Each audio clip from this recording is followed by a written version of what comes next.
Let us begin our session with a few prayers.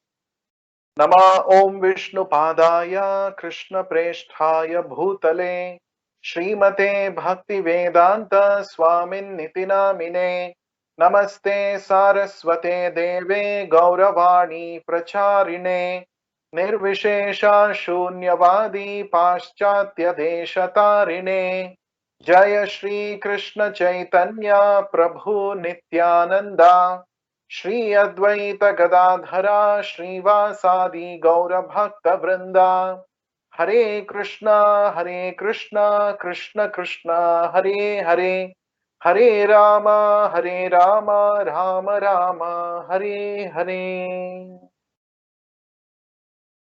Let's continue to discuss from the first chapter of the Bhagavad Gita entitled Observing the Armies on the Battlefield of Kurukshetra. We began last week. We shall now continue the second set of verses from this chapter.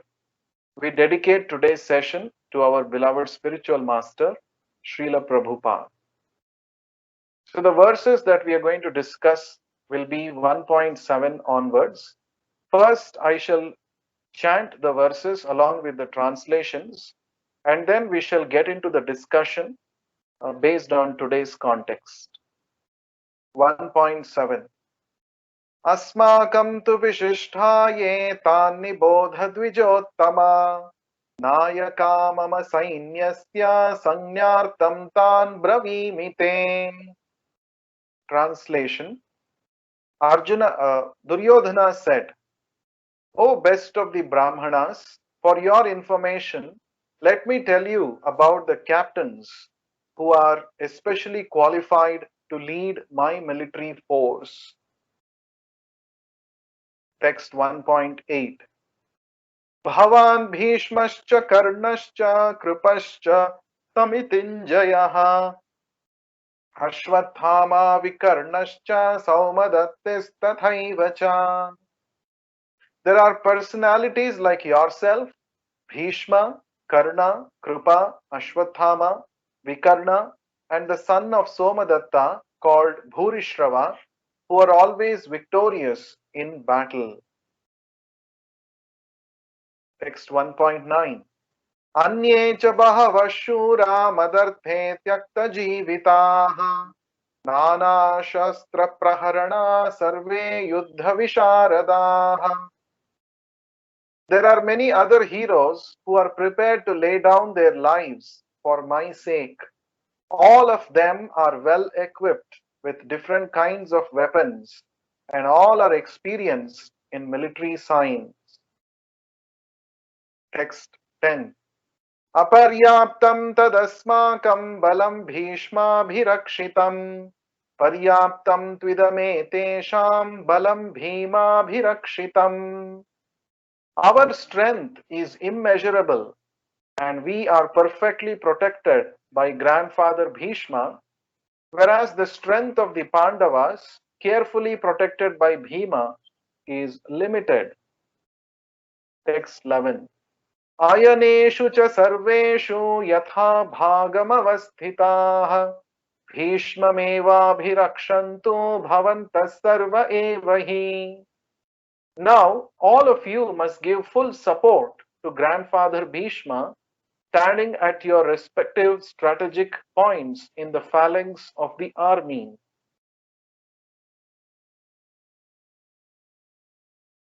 Text 12 Tasya sanjanayan harsham kuru vruddha pitamaha simhanadam vinadhyochay shankham dadmau pratapavan.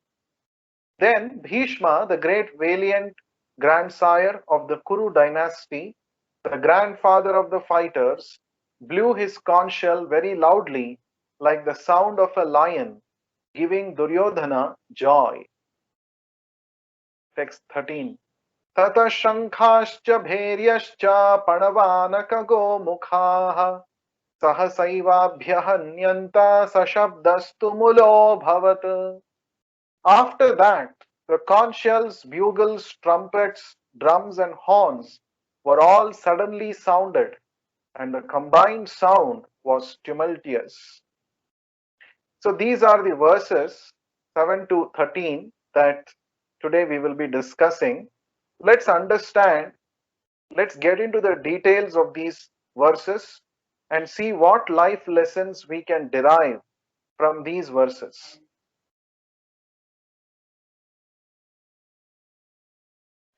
Now, in the 8th verse, Duryodhana is actually giving an account of all the warriors who are present on the Kaurava side to Dronacharya.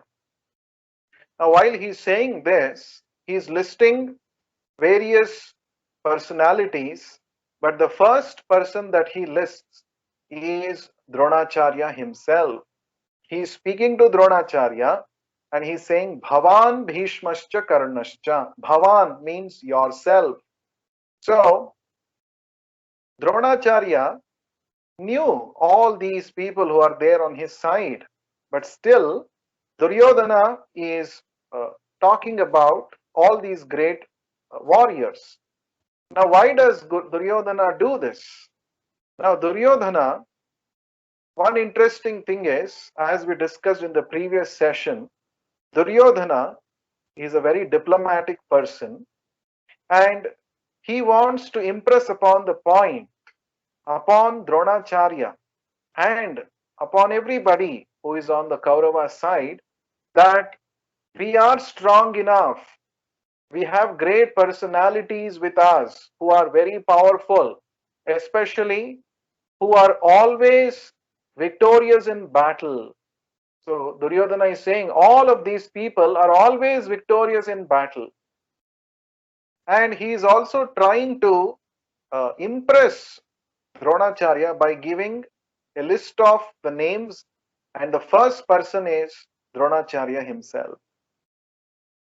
Now you can see Duryodhana's strategy of trying to uh, bring up the spirits of the warriors. He's trying to uh, motivate all the uh, warriors in his team. So there is a team building activity that we can all understand from this. See, united we stand, divided we fall, and together everyone achieves more. We are seeing it from a positive perspective here, even though Duryodhana was actually trying to flatter all those people. And all these people, Bhishma, Dronacharya, all of them knew that Duryodhana is wrong. Yet they all came forward to support Duryodhana because they felt themselves obligated to Duryodhana for all the favors that they have received from him. But the positive thing that we can see here is Duryodhana is trying to motivate his team members by glorifying them, by saying that all these personalities who are there with us, they have never seen the face of defeat in their entire uh, career. They are such great warriors. Sometimes it's very important to keep your team motivated. You need to point out the positive things in each and every person. So Duryodhana is exactly doing that here. And this is actually the strength of a leader. A leader must not simply glorify about himself or make others glorify him, but he must be ready to glorify everybody in order to bring up their spirits, to motivate them. Now, in the next verse, we can see the overconfidence of Duryodhana. He's comparing, he's giving a relative comparative strength of both the sides on the battlefield. He's saying our strength is immeasurable, aparyaptam, immeasurable. And we are carefully protected by grandfather Bhishma. So he considers Bhishma to be a very important person, an important warrior, who can give him victory in the battle.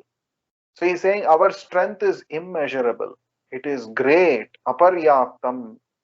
And he's on the other hand, he's saying Paryaptam for the Pandavas' strength. On the other hand, the Pandavas, carefully protected by Bhima, is limited. It is limited. Last time I was saying how Duryodhana has a very bad envy against Bhima. So again, he is bringing about Bhima. Duryodhana never talks anything without reference to Bhima, especially when it comes to the enemy camp. So he is very uh, intelligent in terms of prioritizing his goals, as we discussed in the last session. Bhima and Arjuna were his benchmark to compare all the others on the Pandava side. So here he's saying our strength is immeasurable, whereas the enemy's strength, the Pandava's strength, is very limited. Now, this talks about two things. If you see, actuality is it is talking about Duryodhana's overconfidence. He is so 100% sure that, okay, because we have all these great persons, Bhishma, Drona, Bhurishrava, Somadatta, all of these people, therefore our strength is immeasurable and nobody can defeat us.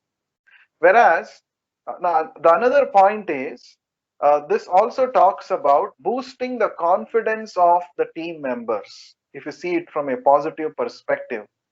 So he's saying, don't worry, all of us are going to be victorious because our strength is immeasurable and we are perfectly protected by grandfather Bhishma, who is very, very powerful.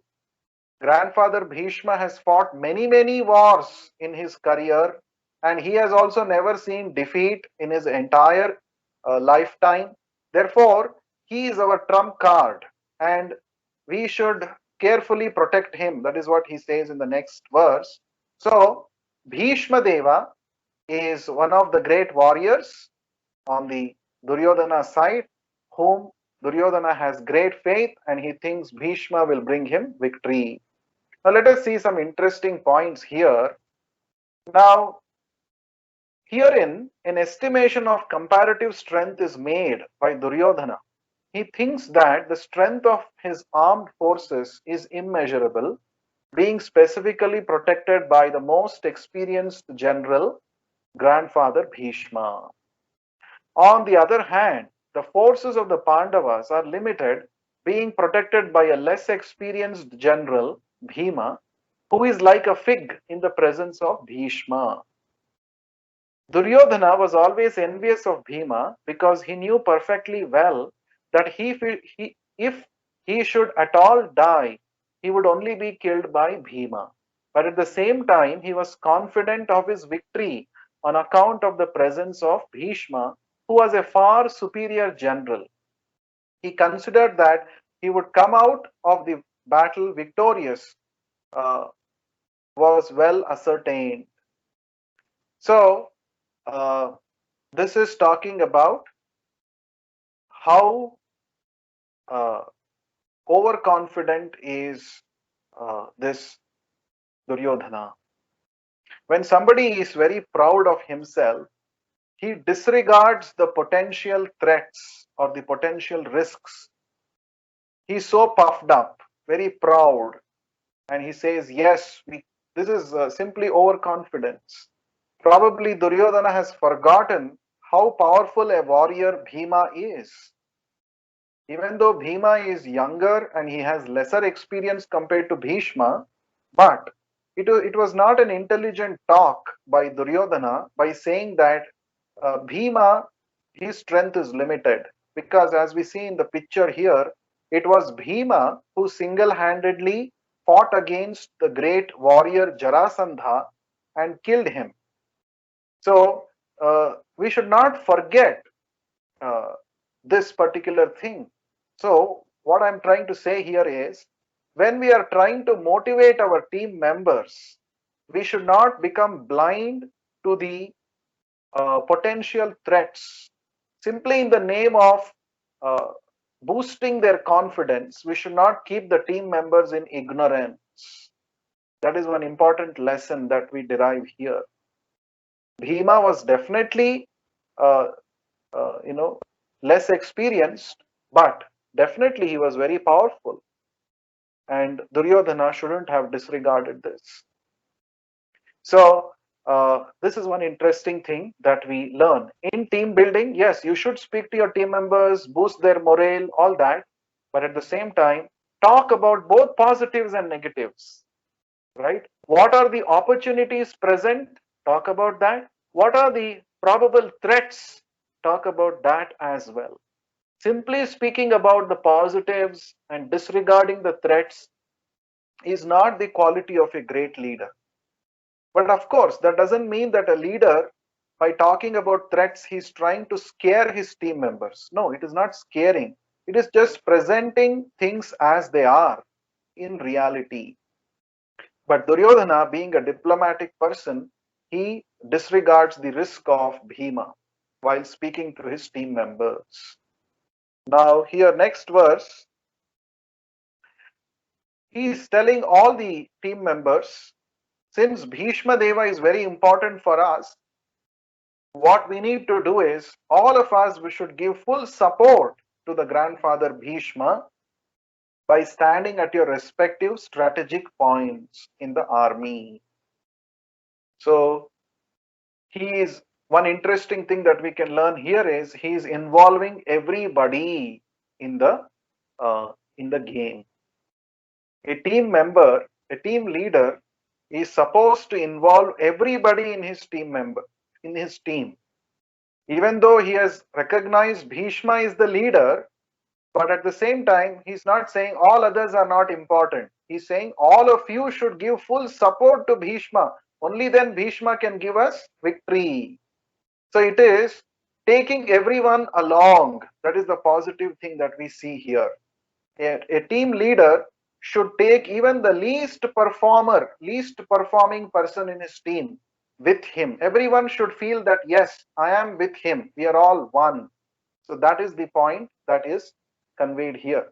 Let us see here. Secret to motivating the team.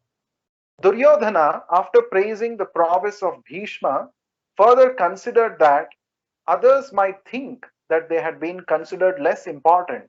So, in his usual diplomatic way, he tried to adjust the situation in the above words.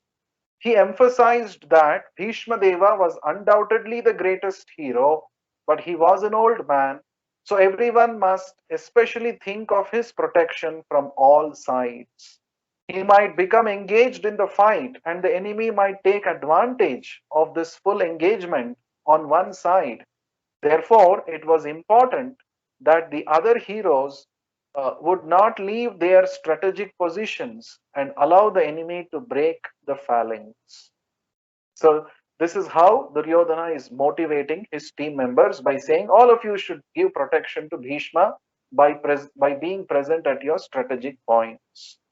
Now, if you see from reality, from Duryodhana's, from what actually happened on the battlefield of Kurukshetra, one important thing that Duryodhana missed out, as we discussed already, is the power of Bhima, and more than that, the presence of Lord Krishna on the side of the Pandavas. Lord Krishna was the one who gave ideas to Bhima while he was fighting against the great warrior Jarasandha in a duel. It was Krishna who indicated to Bhima how to actually kill this Jarasandha. And because the Pandavas were all devotees of Lord Krishna was always there to give them protection in all situations. Now, in the presence of Lord Krishna, how can the Pandavas ever even lose the battle? It is not possible. Now, this was not considered by Duryodhana.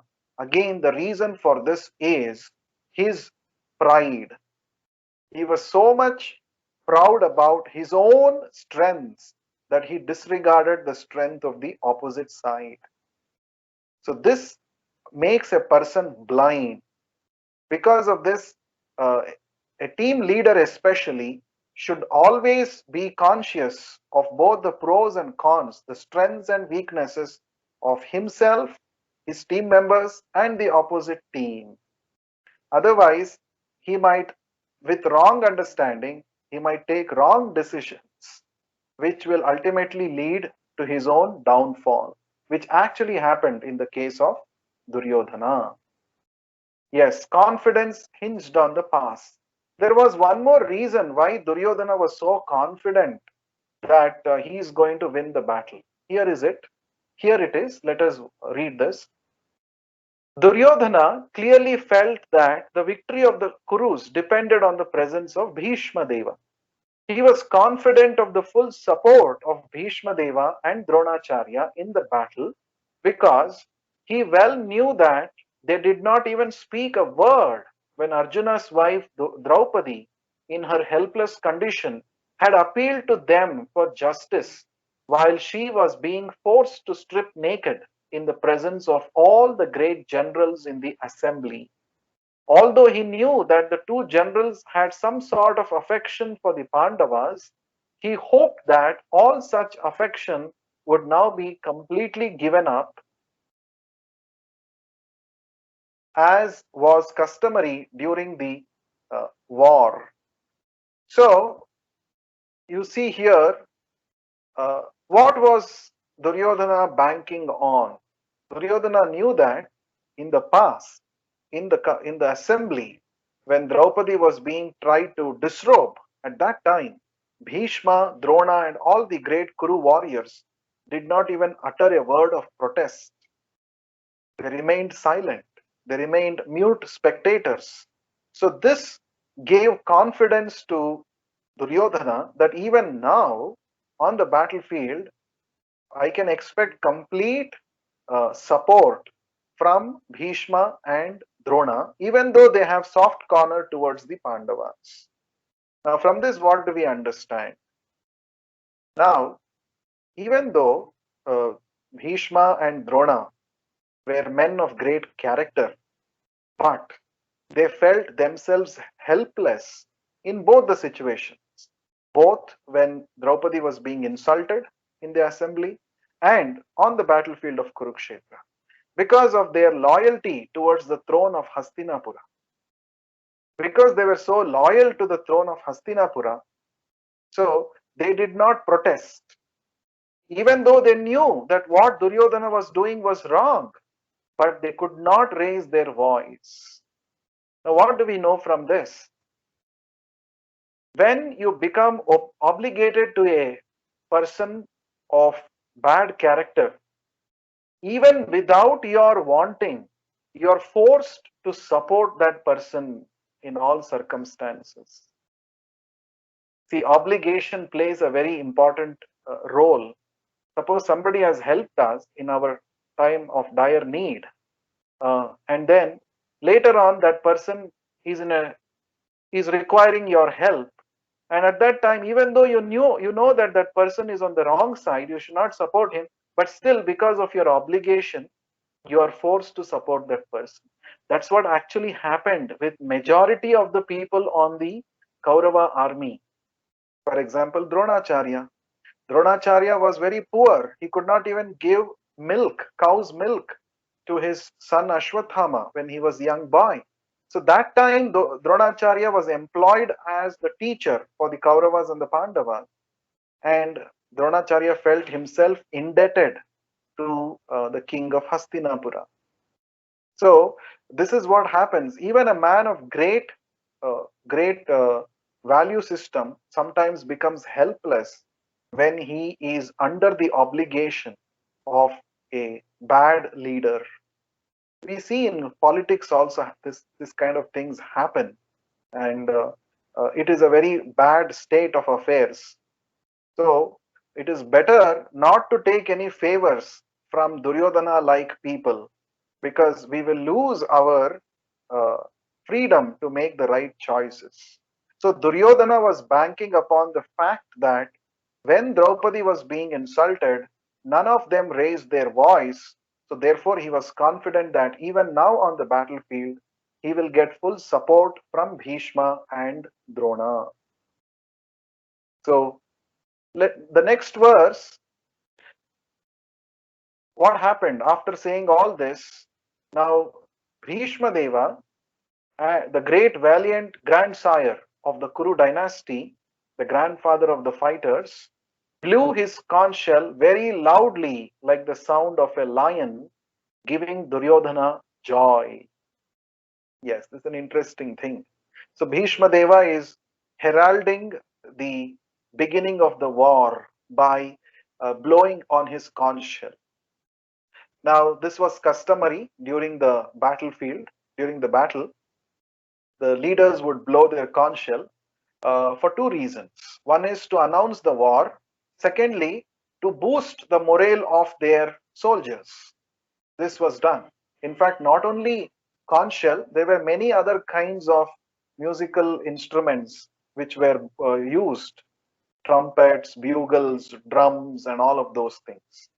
Now, this was a strategy to boost the morale of the soldiers. But what is the inherent meaning of Bhishma's blowing his conch shell? That is nicely explained here. Let us see. The borderline of cheering versus pleasing others. The grandsire of the Kuru dynasty, that is Bhishma Deva, could understand the inner meaning of the heart of his grandson Duryodhana, and out of his natural compassion for him, he tried to cheer him by blowing his conch shell very loudly, befitting his position as a lion. Indirectly, by the symbolism of the conch shell, he informed his depressed grandson Duryodhana that he had no chance of victory in the battle because the Supreme Lord Krishna was on the other side. But still, it was his duty to conduct the fight, and no pains would be spared in this connection. So you can see here what is within the heart of Bhishma, that is very clear. Bhishma knew that the Pandavas will eventually be victorious because Pandavas are on the side of righteousness and Lord Krishna was supporting them. So Bhishma Deva, without a doubt, uh, knew that eventually Pandavas will be victorious. But still, it was his duty because he was the first commander of the Kaurava army. So it was his duty to blow the conch shell to boost the morale of his side. So he did that. And you can appreciate Bhishma Deva's great sacrifice in this connection. Now, Bhishma Deva had taken a vow that he would never get married. And number two, he had also taken the vow that he shall be lifelong very loyal to the throne of Hastinapura. In this way, Bhishma was actually bound by his own vows. So even though he was unwilling, he had to support the Kauravas. Now here, there is a thin line between cheering and pleasing others. Bhishma Deva, no doubt, blew the conch shell in order to cheer his team members. But heart in heart, he knew that Duryodhana's intentions are not correct. And eventually, because Krishna is on this other side, definitely Pandavas will be victorious.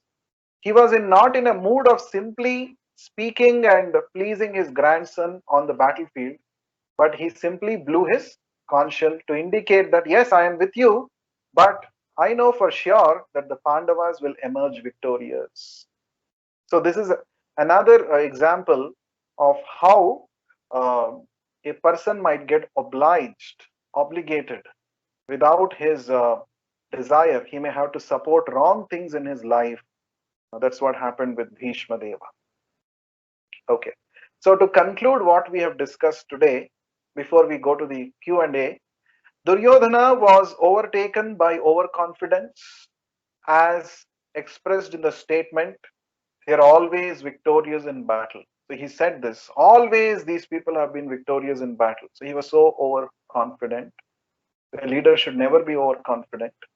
Secondly, even though there was a threat, that is Bhima, before him, he was blinded by overconfidence to consider his army to be immeasurable.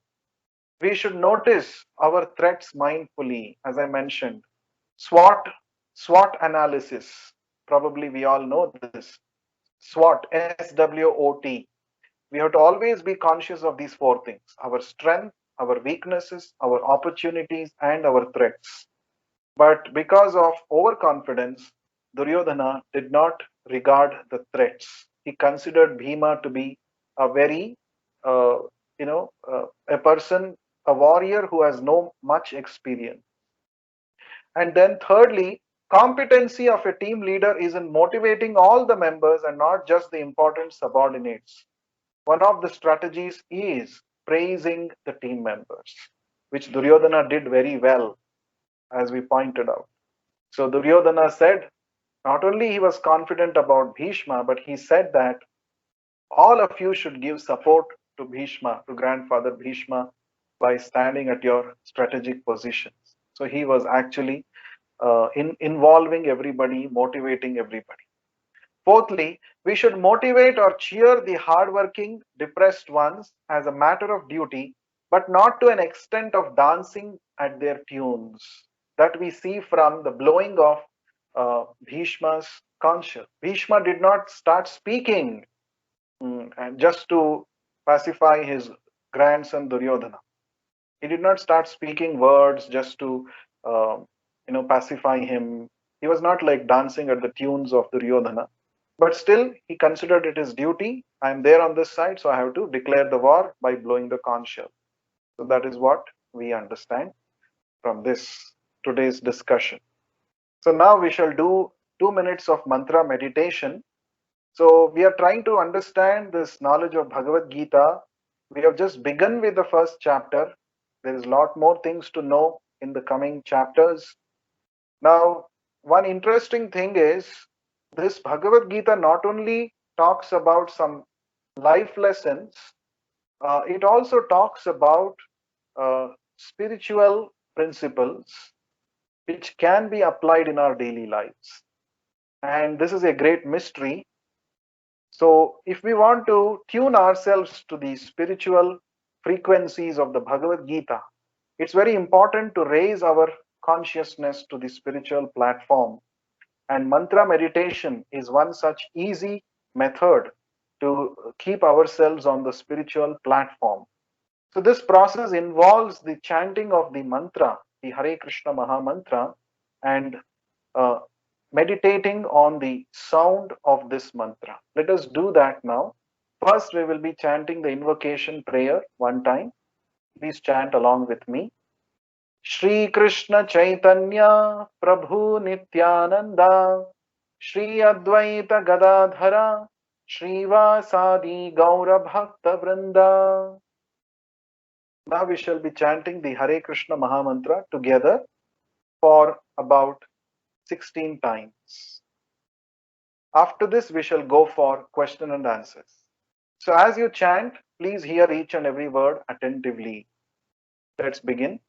Hare Krishna, Krishna Krishna, Hare Hare, Hare Ram, Ram Ram, Hare Hare. Hare Krishna, Krishna Krishna, Hare Hare, Hare Ram, Ram Ram, Hare Hare. Hare Krishna, Krishna Krishna, Hare Hare, Hare Ram, Ram Ram, Hare Hare. Hare Krishna, Krishna Krishna, Hare Hare, Hare Ram, Ram Ram, Hare Hare. Hare Krishna, Krishna Krishna, Hare Hare, Hare Ram, Ram Ram, Hare Hare. Hare Krishna, Krishna Krishna, Hare Hare,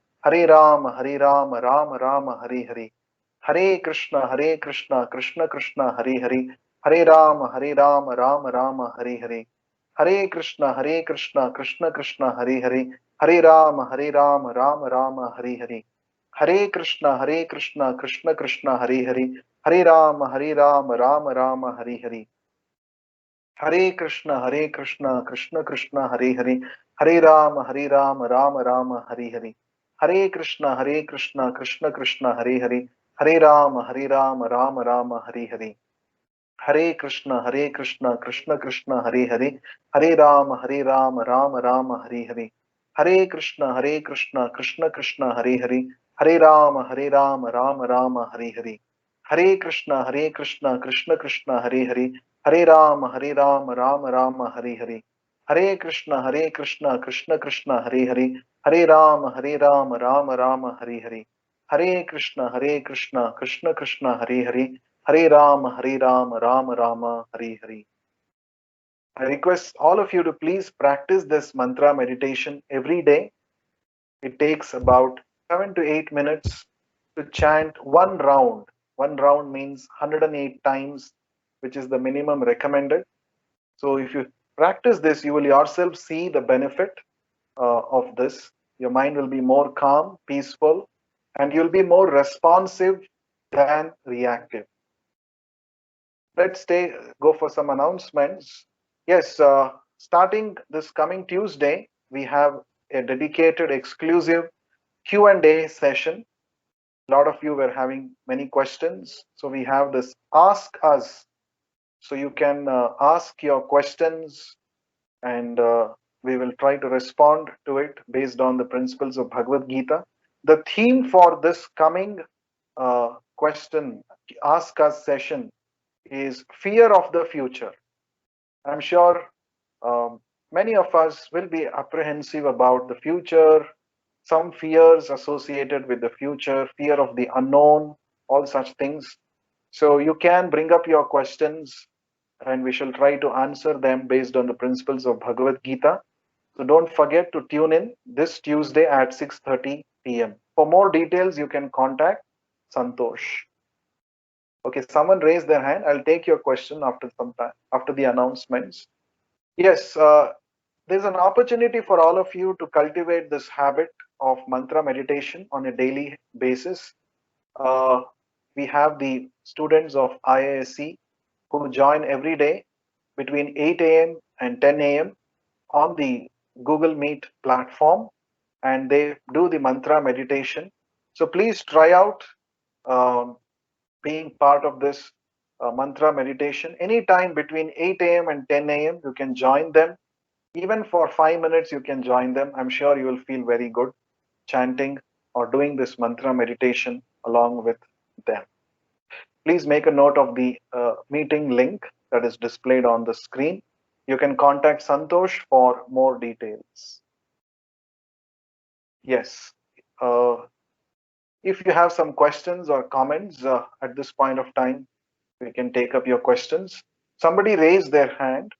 Can you please let us know what's your question? So the help Bhishma had received from Duryodhana, and he was bound by helping them, although he wasn't willing to help them. So That was about Dronacharya. yeah, Dronacharya, sorry, yeah. So is there a way out of this situation? Was there a possibility that Bhishma could have gone out of his way and have stood with the righteous thing? Because the righteous thing was to be with the side of Krishna. But is it that, or is it the righteous thing different for different people? Like the righteous thing for Dronacharya was to be with Kauravas, and the righteous thing for others was to be with Krishna, or the righteous thing is one for all, like being on the side of Dharma. Because here it appears to be that the righteous thing for Dronacharya was to be with uh, it appears that it was to be with the Kauravas, although we all know that the righteous thing is to be with Dharma. So this is a dilemma. I wanted to know what is the correct thing in this situation. Very nice question. Uh, See, we all have free will. We all have a power to choose. We can actually make choices. But what happens is, just like in the case of both Dronacharya and Bhishma Deva, Bhishma Deva was bound up by his own vows that he had taken.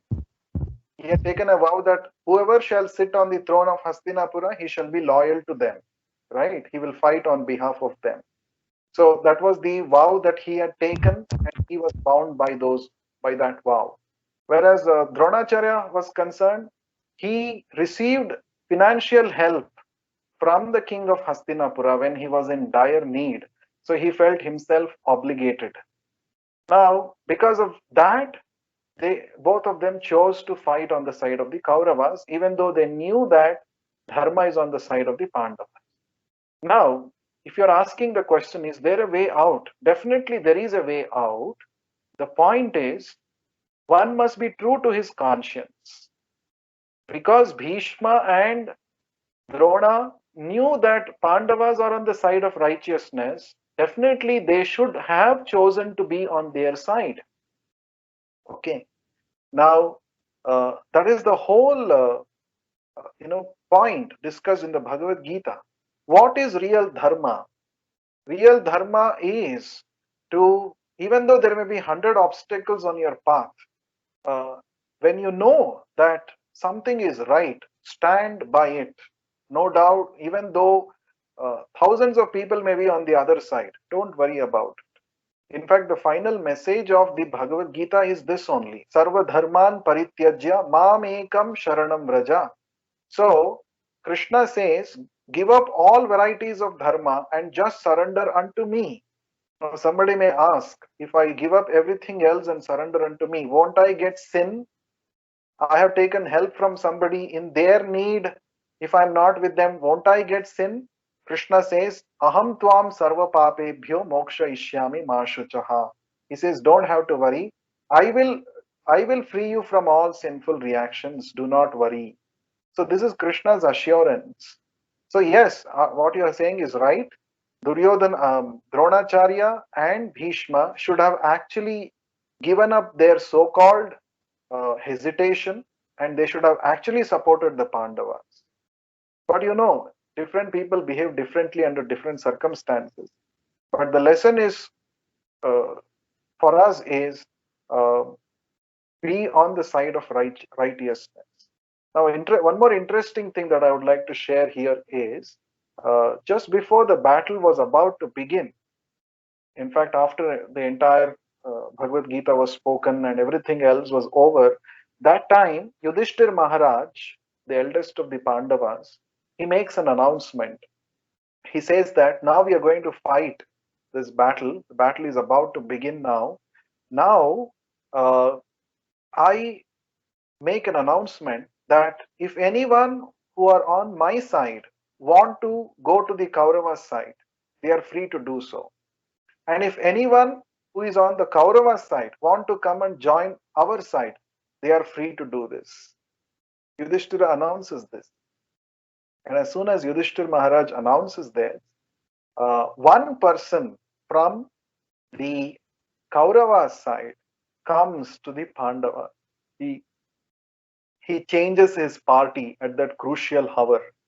So who is that? He is Yuyutsu. Yuyutsu was the half brother of the Kauravas, and he made a choice that yes, technically Pandavas are right. So I should not, simply because Kauravas are my relatives, I should not kill my conscience and be on their side. Technically, what is right, I should be with them. So Yuyutsu makes that choice and he shifts sides during the time of just before the battle was uh, announced or going to begin. That means always we have this free will. We should know that we have a choice. And Bhagavad Gita is all about how to use our free will. Bhagavad Gita teaches that. Hope that answers your question, Prashant. Yeah, thank you, Prabhu. This was a question lingering from a long time in my mind. Yeah, thank you for that. So, what is your now application of this in your daily life? No, no. So application. So yeah, I had How some, do like you there were want to people apply who this? had Yes. there were people sometimes who had helped me, and there were people who had little, like in some ways had helped me, but sometimes they, like in terms of supporting the right thing, I felt that there were things that sometimes they used to support that were not right, which I did not think that they were right. So, but yeah, this was a dilemma that if they have help, and they were sometimes used to ask me for help. So I used to always be in this dilemma ki they helped me at the right moment when I was in a lot of trouble. So should I be on their side even if it is wrong? So this question used to be in a dilemma for me. So now Okay. it is not clear. Yeah. At Thank least you you. should express. Yes, thank you. At least you should express, advise them if they're in a Yes. mood of listening that what you're doing, I think, is not correct. Sure. Sure. Yes. So Exactly. we should not become, we should not feel, oh, if I say this, what they will feel. Uh, that hitchkichahat we should not have. Right. Is Correct. it? Yeah. Yeah. Like in the first chapter, you had told ki you should not have, as if you have any doubts, you should directly speak. You should not keep that doubt. In the first lecture, you had told this. So yeah, yeah. This is also a teaching that comes from that lecture itself. Correct. Yes. So Yeah. it's always good to express yourself rather than feel, oh, rather than, make our own calculation. Yes. Whatever you Right. feel at any given point of time, you should openly express that. Later we may regret, oh, I could have spoken that day. What is the use, isn't it? Yes. Yes. Yes. Nice. Anybody else has any other question? Okay, Prashant, one more person has raised their hand. Please announce your name and please express your comment or ask your question. Hello, Prabhu. I'm Santosh. Yes, Santosh. So, as the theme was around overconfidence, so what is the judging criteria to make ourselves aware whether we are being uh, properly confident or overconfident? Okay. That was discussed in the session. You see, if you make a decision disregarding the threats, the probable threats that can come up, then I think you are overconfident. And that too, Duryodhana was aware that Bhima had personally killed, Jarasandha single-handedly. Bhima had also killed Bakasura, another great demon. So uh, Duryodhana was definitely aware of all these things. But still, it was so childish of Duryodhana to say that the Pandavas' strength is limited because they are protected by a less experienced person like Bhima. That means he was not considering the both the sides very carefully. Definitely, he was overconfident. That means before you actually come to a conclusion, you have to see, from both the sides. Now, that's why Duryodhana, because of his overconfidence only, he actually that was one of the reasons why he took wrong decisions at many times. Why he was, when somebody is too proud, that is what happens. So better we should not be proud. Pride blinds us, like we have heard the saying, right? Many times, pride goes before a fall. That is very much applicable in the case of Duryodhana. So when you are too proud about yourself, uh, you tend to ignore certain realities which can actually cost you a lot. So that is why don't be like Duryodhana. So that's what I would say. So the difference between confidence and overconfidence is this. Overconfidence means not seeing, not fully properly understanding the whole situation. And overconfidence stems from an inherent pride that I am great, I have all supporters, I can do everything. So so disregarding the realities. That's what I would say. So does it answer your Thank you. question? Yeah. Also, in this regard, this is a follow-up question. Like, uh, when we are in a very comfortable and favorable situations where everyone is supporting us and praising us for our achievements and so forth, it's a natural tendency that we get into this overconfident loop. So, how can we, uh, you know, assess ourselves and stop ourselves from getting into that? I think we should be very sincere in our with our own self. We should be very sincere. People may be praising. Maybe see, in case of Duryodhana, naturally he would have received many praises because of his position as a king. There are a lot of people who try to, uh, you know, they want to be in your good books, so they just keep praising you. But you know the internal reality, isn't it? Where I stand, at least I should know that. That is self-interest. That calls for self-introspection. The whole world may be saying that I am a great person, but who am I really, that I should know, and I should be sincere about it, isn't it? Just because 1,000 people say something doesn't mean that you should also accept that, isn't it? So that's why you see, if you deeply get into the concepts of Bhagavad Gita, it calls for a great amount of self introspection. We need to introspect within, and we need to look within where I actually stand. Keep aside all those praises, keep aside all those things. Look from a very neutral point of view, because only then you can know the reality. If you are blinded by all those praises and all those things, then uh, forever we will be in illusion about our own self. So be sincere, introspect, look within. That's the thing. Be a truth seeker. Don't go behind mass praises. Be a truth seeker. This is what is very important.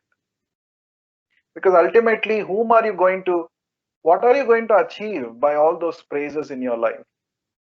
Isn't it?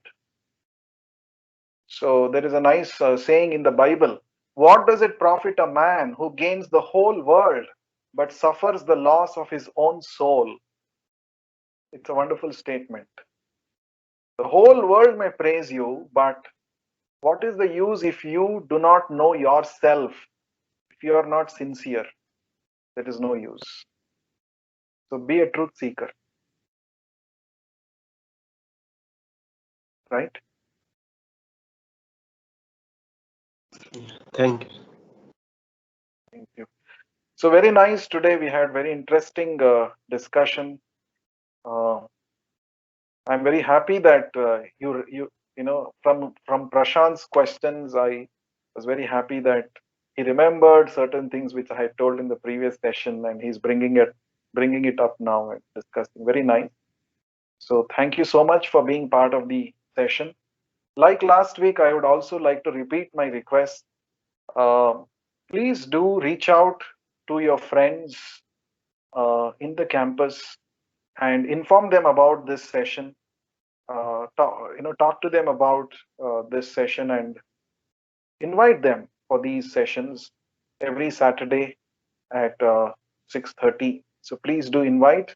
It will be a great service to all the students of IAC by sharing this great wisdom with people.